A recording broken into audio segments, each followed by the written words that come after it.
എന്റെ കൃഷ്ണ, ഇന്നേ തുലാമാസത്തിലെ വൈകുണ്ഠ ഏകാദശി. ഈ ഗുരുവായൂർ നാട്ടിലുള്ള പെണ്ണുങ്ങളായ പെണ്ണുങ്ങൾ മുഴുവൻ അവിടെ നമ്മുടെ മുമ്പിൽ കാത്തു നിൽക്കണ്ടാവും കണി കാണാൻ.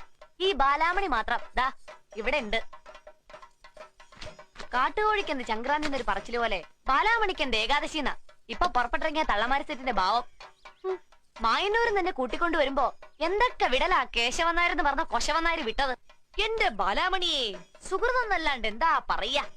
രാവിലെ നിർമാല്യം തൊട്ട് വൈകുന്നേരം ദീപാരാധന വരെ പൂജകൾ ഓരോന്നും മുടങ്ങാണ്ട് ഗുരുവായൂരപ്പൻ അങ്ങടെ തൊഴാന്ന് വെച്ചാ അത് പൂർവജന്മ സുഹൃതാ.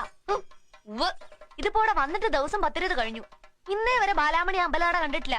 അതെങ്ങനെയാ? നേരം വെളുത്ത അന്ത്യ അവിടെ ഒരു വിളിയല്ലേ, ബാലാമണിയെ ബാലാമണിയെ ബാലാമണിയെന്ന്. എന്റെ കയ്യില് കിട്ടട്ടാ തന്തേനെ, ഒരു സുഹൃതക്കാരൻ.